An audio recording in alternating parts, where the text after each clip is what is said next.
All right, so let's go on to the next part. So I'm going to actually give you an interview question that I had at my first job. This involves arrays. It's also a question that I happen to have in computational theory, which I thought was fantastic. Given two crystal balls that will break if dropped from a high enough distance, determine the exact spot in which they'll break in the most optimized way. Often you'll hear this something like you're in a 100-story building and you have two crystal balls and you want to find out which floor do they break. So what's the most efficient way to do it in a 100-story building? This is just the generalized version of the exact same thing right here. So let's do the generalized version because we're computer scientists. We generalize. We're not going to do the weak version. So let's discuss our options. We right now know of both linear and binary searching. So let's kind of talk about them and their associated time constraints. So if we have you can think of it like if we generalize this problem, really, when you really think about it, what it is, it's an array full of falses, right? That at some point it becomes true, and from there on out it's true, right? And we're trying to find where is this midpoint, or where is this point? It doesn't have to be mid. There's just a point in which no matter how much higher you go, your crystal ball breaks every single time. There's a point before where it doesn't break. Now, despite what Elon Musk says about the Cybertruck, if you drop this crystal ball over and over again, it won't break. I swear, that was a great joke. We just made that one up. I feel very good about that. All right, so what we want to do is find this in the most optimized way, right? And so if we start off at 0 and just linearly walk, yes, we will find it, correct? We will eventually get to true. It will break.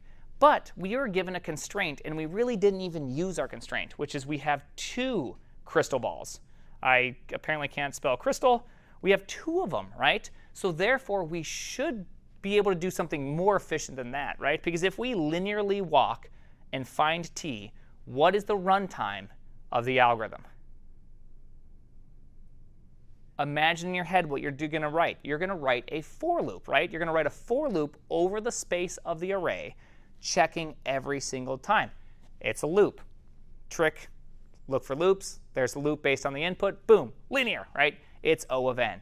Very, very simple to see. OK, we're like, whoa, whoa, whoa, whoa, whoa. We are so much smarter now. We already know something. This array is ordered, right? If we break it down in the most orderly kind of way, it's this, right? It's a bunch of zeros until it's a bunch of ones. We're so much smarter than this. We can easily do this. So again, we have an array. We jump to the middle. And we're like, hey, x of I, are you true? And it's like, yes.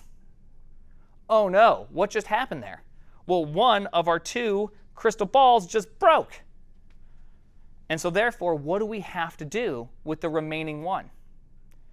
We have to linearly walk from our last known good point until we hit a bad point. And if we walk 1/2 of n, what's the running time of that?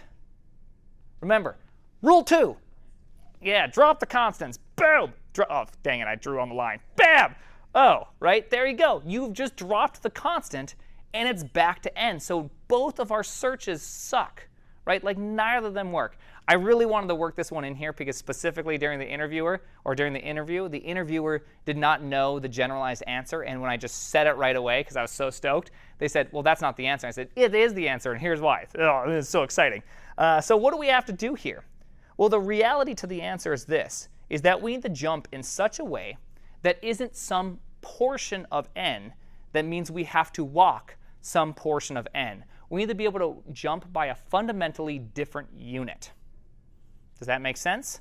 So normally what we did in binaries, we'd cut the space in half. That makes it really, really efficient. But in this case, we're jumping, so we need to do something different. So here's what I propose. We jump the square root of n, the squirt of n, right? And so that means we're going to jump a square root amount of times until it breaks. And if it breaks, we have to walk backwards to our last known good point and find the point of breaking. If we walk back and we have to walk forward, how much are we going to walk forward at most?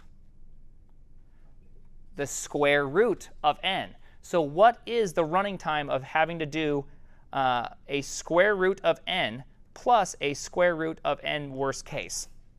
Right? Because we could have to do a square root of n jumps until we're off the board, back it up by square root of n, and walk square root of n. So what is the time of this?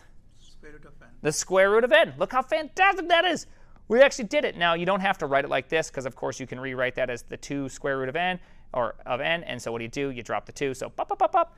We have just come up with a new running time that you probably will never see again, but this is a fantastic little exercise, which is we now have just broken down a search problem without doing a linear search. And I think that that's really kind of a cool thing. I love these type of tricks because often they'll expand my mind for me to be able to use this in other areas.